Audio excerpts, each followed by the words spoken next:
Olá, estudantes! Dando continuidade ao conteúdo da disciplina de Química 2, hoje nós continuaremos aí com a questão da estequiometria. E hoje abordaremos, nesta aula, rendimento de uma reação, reagente limitante e reagente em excesso. Bom, o que seria o reagente limitante, né? O que seria o reagente em excesso? Primeiramente, nós devemos sempre ter em mente as relações estequiométricas da reação. Lembrando que na aula passada nós aprendemos a partir de um enunciado, montar a equação química. Não basta apenas montá-la, ou seja, identificar os reagentes e os produtos, né? Também temos que balanceá-la, conforme a lei da conservação de massa, a lei das proporções definidas, que nós aprendemos na aula passada. Na aula passada também nós aprendemos sobre as leis das proporções múltiplas, que envolve a relação atômica ali na fórmula química da substância. Mas quando falamos aqui de reagentes, né, e de produtos em uma reação química, nós devemos considerar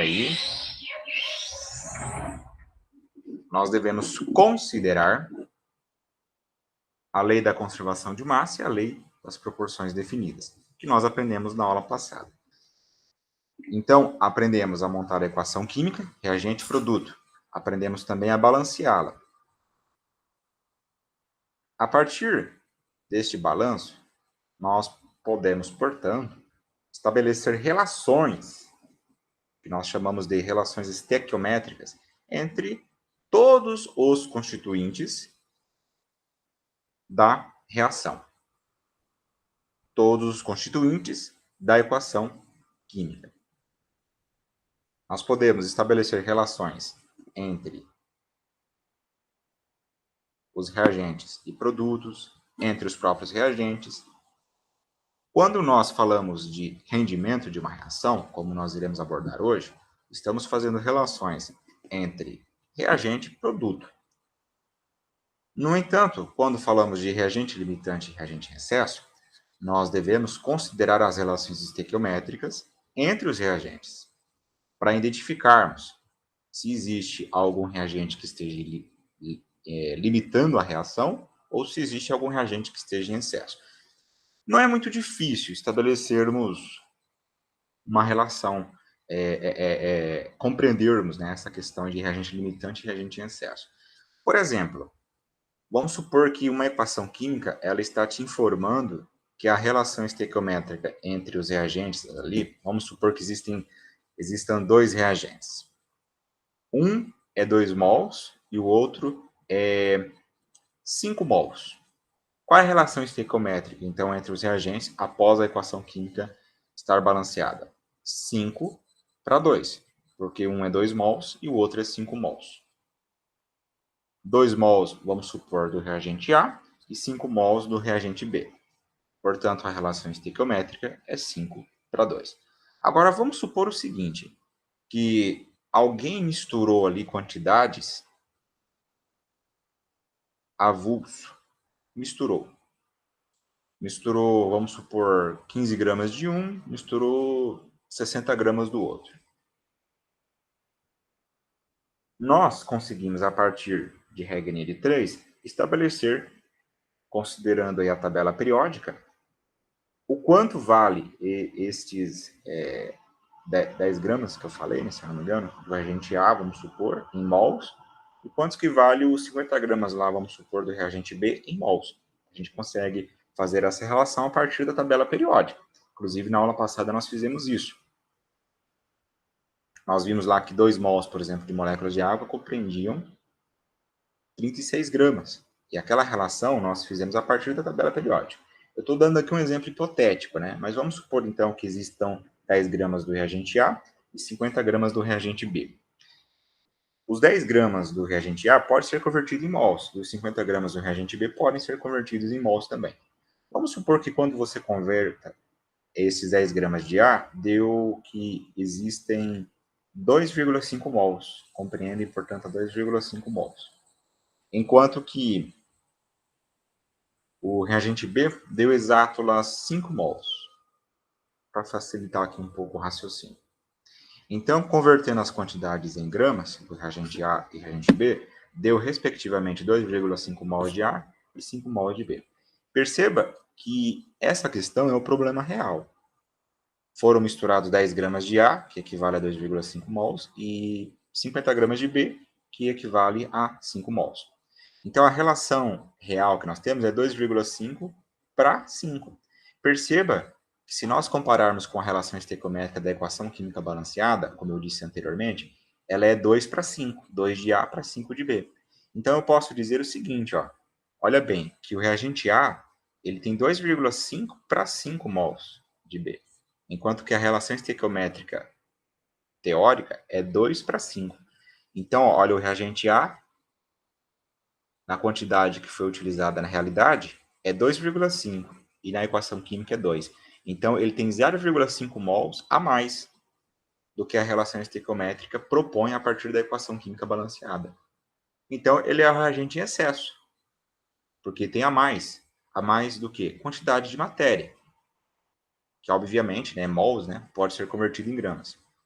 Então, se ele, olha bem, se ele já é o reagente que está em excesso, então o outro reagente vai ser o reagente limitante.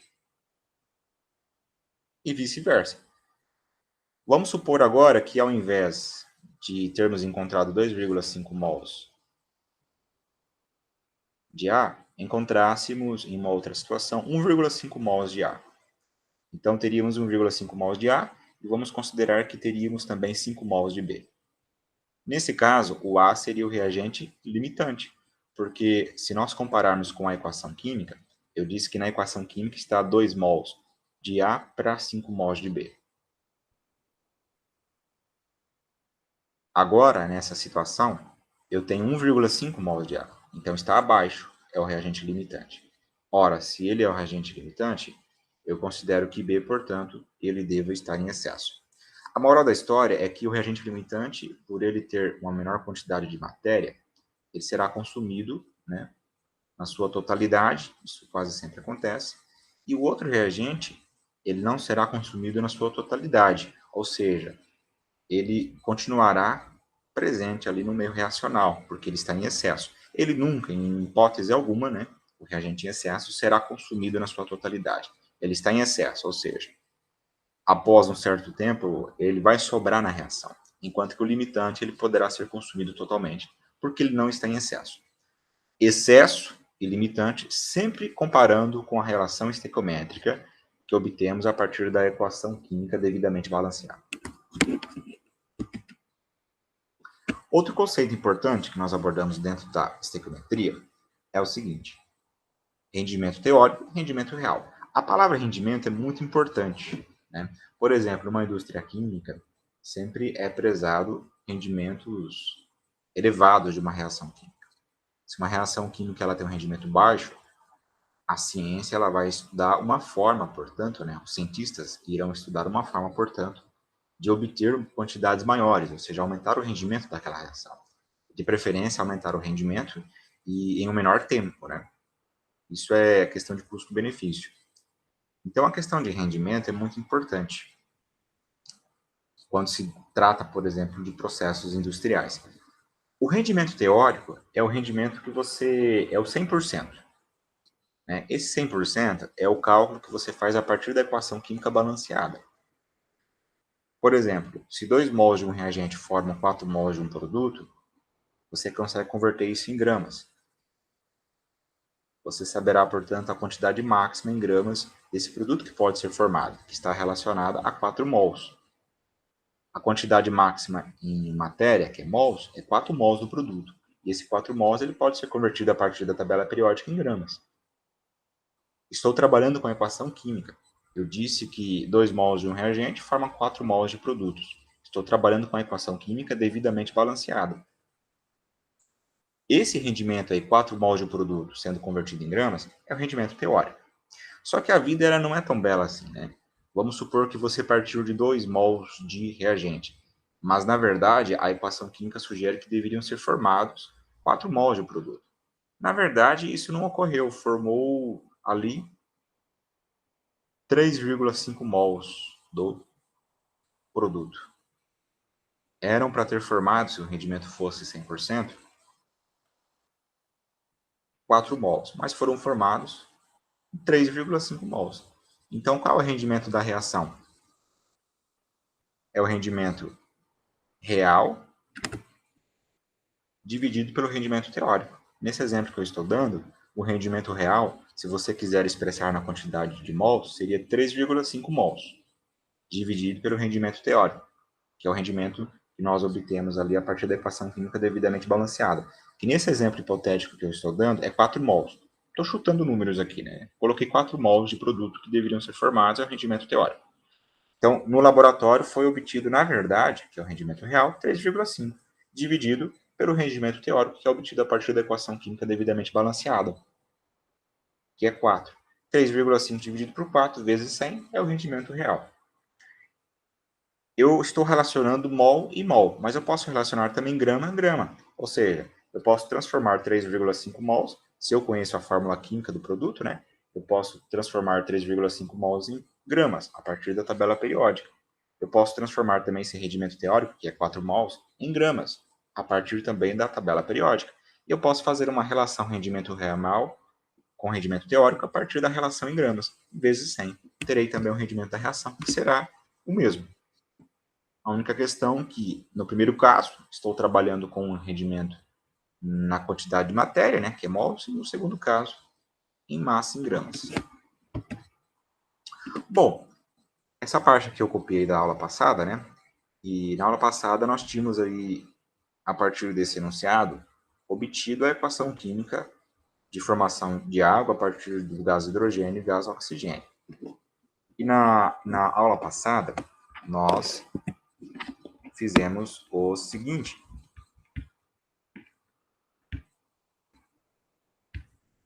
Nós balanceamos a equação química, né? Tudo isso daqui, ó, eu retirei, né, da aula passada.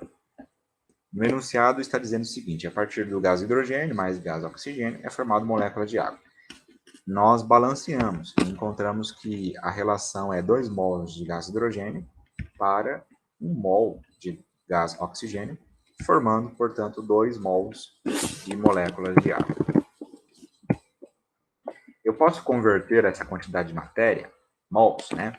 Sempre quando eu digo quantidade de matérias, estou falando em mols. Eu posso converter a quantidade de mols, como eu disse anteriormente, a partir da tabela periódica, né? Em massa e gramas. 2 mols do gás hidrogênio dá 4 gramas. 1 mol de gás oxigênio equivale a 32 gramas. Perceba que os átomos de oxigênio são mais pesados, né? Obviamente, do que os átomos de hidrogênio. 2 mols de moléculas de água equivale a 36 gramas. Tudo isso a partir da tabela periódica. Vamos agora para um problema. Perceba que isso daqui, ó, é uma montagem a partir do enunciado. Montei a equação química, balanceei, fiz as relações em mols. Essas relações em mols podem ser transformadas em relações em gramas. Então, posso dizer que 2 mols de gás hidrogênio estão para 1 mol de gás oxigênio. Ou 4 gramas de gás hidrogênio estão para 32 gramas de gás oxigênio na equação química de formação da água. Vamos agora para a situação problema. Vamos lá. A primeira situação é a seguinte, ó.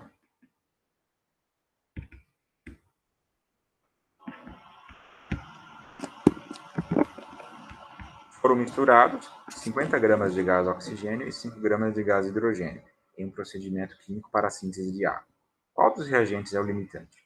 Bom, se encontrarmos o limitante, obviamente, o outro é o que está em excesso. Qual dos reagentes é o limitante? Ou seja, qual dos reagentes está em uma quantidade de matéria menor do que a equação química sugere? Vamos lá. 50 gramas de gás oxigênio e 5 gramas de gás hidrogênio. Não devemos esquecer essas quantidades. 50 gramas de gás oxigênio e 5 gramas de gás hidrogênio foram misturados. E aí, será se isso está de acordo com essas quantidades em massa, estão de acordo com a relação estequiométrica? Na verdade, não estão. Tanto que eu já pergunto, qual deles é o limitante? Porque tem alguém em excesso. Então, vamos lá. Bom, olhe bem, 50 gramas de gás oxigênio, 5 gramas de gás hidrogênio. Eu sei aqui, ó, que 4 gramas de hidrogênio, gás hidrogênio, a partir aqui da equação química, eu poderia colocar 2 gramas também de gás hidrogênio, que 1 mol de gás hidrogênio tem 2 gramas. Eu poderia também fazer essa relação. Mas para você não se confundir, eu estou utilizando aqui a própria quantidade de matéria da equação química.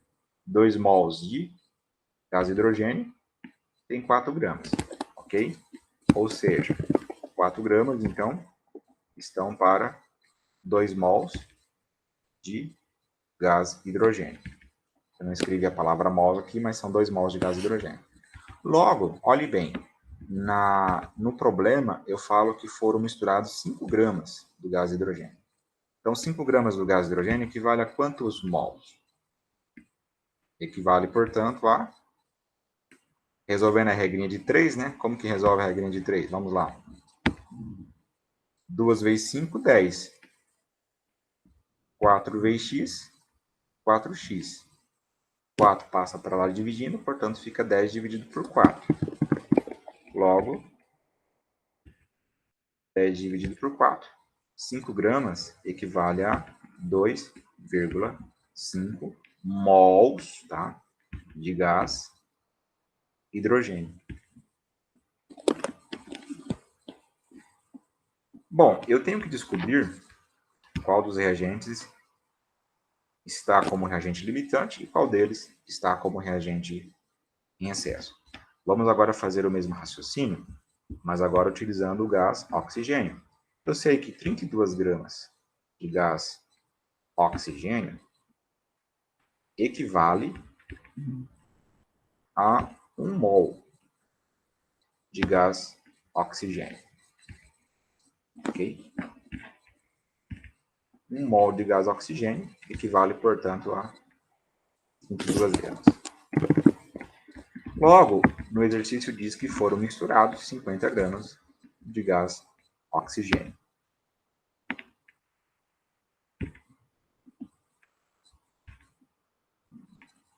50 gramas de gás oxigênio corresponde, portanto, a x mols de gás oxigênio.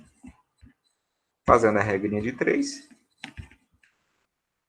vai ficar 50 dividido por 32, que equivale em torno de 1,56. 1,56 mols aí de gás oxigênio. Então perceba o seguinte, ó. Olha a relação que eu tenho aqui, ó. A relação real. Tem uma relação real de 2,5 mols de gás hidrogênio, estão para 1,56 mols de gás oxigênio. Será se isso corresponde à relação estequiométrica? Porque a relação estequiométrica me diz que 2 mols de gás hidrogênio estão para 1 mol de gás oxigênio. Vamos descobrir a partir da relação real que eu acabei de mostrar. 2 mols de gás hidrogênio estão para 1 mol de gás oxigênio. Vamos lá, então? Então, a relação real me diz o seguinte, que 2 mols de gás hidrogênio está para 1 mol de gás oxigênio. Isso daqui é obtido da equação química. Como eu disse, é a relação real, a partir da equação química. Aliás, a relação teórica, tá? A relação real é essa daqui, ó. Que são as quantidades que foram misturadas aí na reação química em um determinado laboratório. Vamos supor. Então, essa relação real me diz que 5 gramas de gás hidrogênio correspondem a 2,5 mols. E esse 2,5 mols teria que estar relacionado com quantos mols de oxigênio? Vou colocar para x. Eu poderia fazer o inverso também. Ao invés de colocar o x aqui para o gás oxigênio, eu poderia também colocar aqui, ó, o x para o gás hidrogênio. Nesse caso, ao invés de utilizar a quantidade de gás hidrogênio encontrada, Aí eu vou utilizar, obviamente, a quantidade de oxigênio encontrado, que seria 1,56. Em ambos os casos, você vai encontrar o limitante ou o que está em excesso. Então vamos lá, 2,5 mols de hidrogênio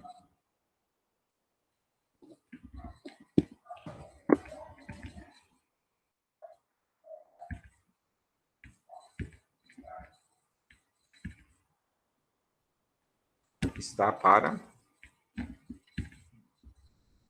X.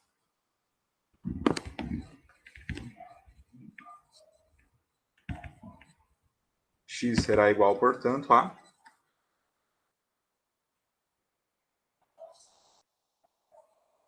2,5 dividido por 2, que dá 1,25.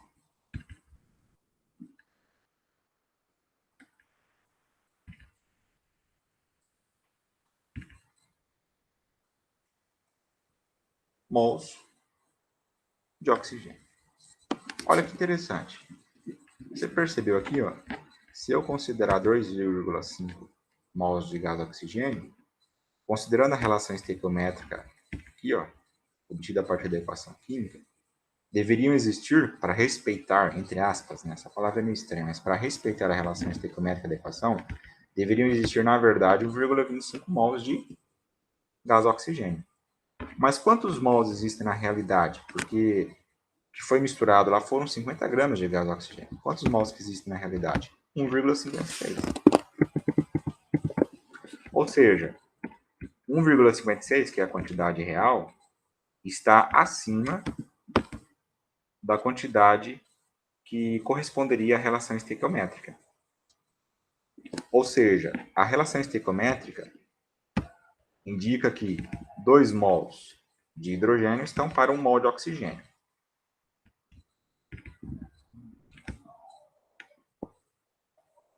Se eu utilizo 2,5 mols de gás hidrogênio, portanto, teriam que ter, para respeitar, entre aspas, a relação estequiométrica, 1,25 mols de gás oxigênio. Então, eu posso concluir que o gás oxigênio, na verdade, ele está em excesso. Porque 1,56 é maior do que 1,25. Se ele está em excesso, qual é o reagente limitante? Logo, o reagente limitante será, portanto, o hidrogênio.